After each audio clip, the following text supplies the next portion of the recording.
इस क्वेश्चन बोला गया कि amino acid that give a red blood colour on treatment with sodium fusion extract with sodium nitroxide solution.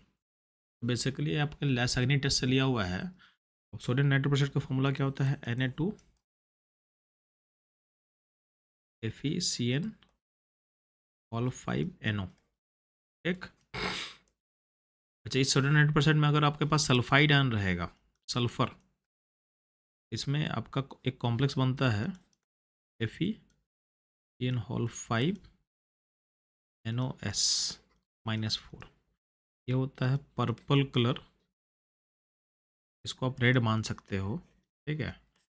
Basically मैं ये बोलना चाह रहा हूँ कि कहीं ना कहीं ये जो आपका रेड कलर दिया हुआ है विद सोडियम नाइट्रोक्साइड सॉल्यूशन, आपको हिंट दे रहा है कि आपके सिस्टम में सल्फर होना चाहिए, आपके सिस्टम में सल्फर होना चाहिए। तो आपको बस इतना पता होना चाहिए कि कौन से अमीनो एसिड में, ठीक है, कौन से अमीनो एसिड में आपका सल्फर है, आपको पता करना है। तो अब देखो ना, अमीनो एसिड का लिस्ट मैं आपके साथ शेयर कर रहा हूँ। इसमें देखोगे मिथुनिन, इंसिस्टिन, ये दो जगह सल्फर है। तो इन दो में से, दोनों में से कोई रहता तो आपका आंसर ये मैच करता। तो आपको ये पता होना चाहिए था किस अमीनो एसिड में सल्फर होगा।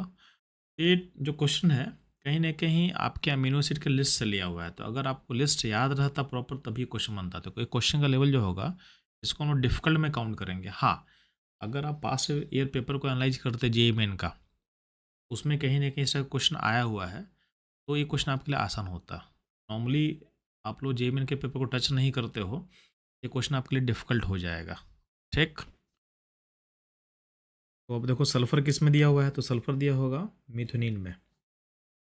तो सल्फर कंटेनिंग अमीनो एसिड जो होगा वो इस टेस्ट को, यानी विथ सोडियम नाइट्रोक्साइड, आपका रेड कलर बोलो या तो पर्पल कलर बोलो, ये आपको देगा।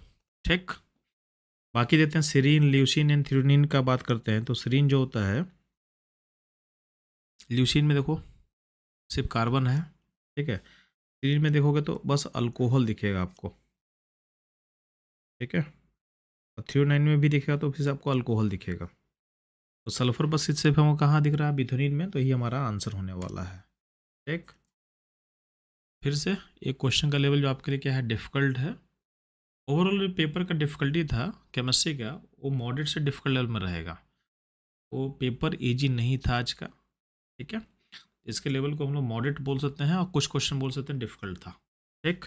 अभी देखेंगे आगे हम लोग और भी एनालाइज करेंगे तो बताएंगे कि क्वेश्चन पेपर डिफ़िकल्ट क्यों है। क्योंकि क्वेश्चन के साथ आपके पास टाइम का बाउंडेशन था।